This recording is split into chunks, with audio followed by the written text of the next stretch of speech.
Halo guys, balik lagi di podcast favorit kalian yang bakal bahas isu paling relate tapi sering bikin overthinking. Aku April dan hari ini kita bakal bahas tren yang lagi rame banget di FYP, yaitu manifesting jalur langit pas lagi musim ujian. Di depan aku udah ada Kak Vira nih yang selalu punya perspektif adem buat kita semua. Apa kabar Kak? Halo, alhamdulillah baik. Siap buat diskusi tipis-tipis, yang penting nggak bikin tipis iman ya. Bener banget tuh Kak. Sekarang tuh lagi tren banget ya istilah jalur langit. Anak-anak sekolah atau kampus tuh yang kayaknya lebih rajin sholawat, tahajud, dan manifesting di sosmed biar lulus ujian. Tapi kadang belajarnya malah nggak ada. Nah, menurut Kak Vira, fenomena jalur langit tanpa jalur bumi ini sebenarnya gimana sih etikanya dalam Islam? Wah, ini menarik banget. Memang benar, Islam itu mengajarkan kita buat mengetuk pintu langit. Tapi, ada satu konsep yang sering terlupakan sama teman-teman Gen Z nih, yaitu konsep adab dan sunatullah. Islam itu agama yang logis. Kalau kita pengen kenyang, ya makan dong. Kalau pengen lulus, ya belajar.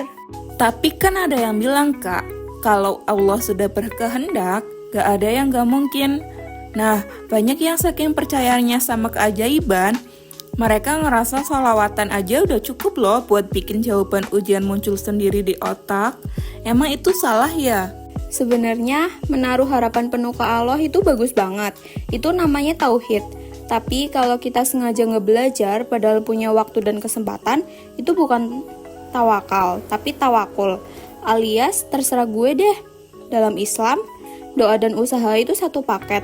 Bayangin deh, Nabi Muhammad aja pas perang tetap pakai baju besi dan nyusun strategi. Padahal kalau beliau mau, beliau tinggal doa biar musuh kalah seketika. Tetapi, beliau tetap lewat jalur bumi juga. Oh halah, jadi Nabi aja tetap usaha ya.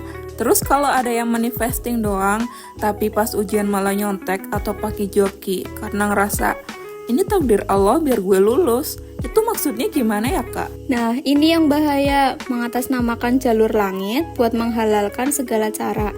Ingat, ujian itu bukan cuma soal angka di kertas, tapi soal kejujuran. Kalau kita minta pertolongan Allah, jalur langit, tapi kita sendiri melanggar aturan Allah dengan nyontek. Itu kan kontradiksi banget. Logikanya gimana Allah mau kasih keberkahan kalau cara yang kita pakai itu dilarang? Berarti manifesting yang benar tuh harus dibarengi sama action ya. Bukan cuma model affirmation di depan cermin atau posting di medsos lulus ujian 2024. Tapi buku aja gak pernah dibuka. Tepat sekali. Etika yang benar itu adalah maksimalkan jalur bumi seolah-olah semua hasil tergantung usahamu. Lalu maksimalkan jalur langit seolah-olah semua hasil tergantung pada Allah. Jadi kalau kamu udah belajar mati-matian terus sholawatan, hati kamu bakal tenang. Apapun hasilnya itu terbaik. Tapi kalau cuma jalur langit tanpa belajar, itu namanya kita lagi menguji Allah, bukan meminta sama Allah. Wah, menguji Allah, dalam banget sih itu maknanya. Jadi buat kalian yang lagi dengerin, jangan cuma sibuk ya cari amalan dari jalur langit, tapi materi ujian aja belum dicek dari otaknya. Betul banget nih. Dan satu lagi, ilmu itu cahaya. Cahaya itu nggak akan masuk ke hati yang malas atau yang hobi cari jalan pintas yang nggak jujur. Jadi silahkan manifesting, silahkan tahajud, tapi jangan lupa buka buku dan kerjain latihan soal juga.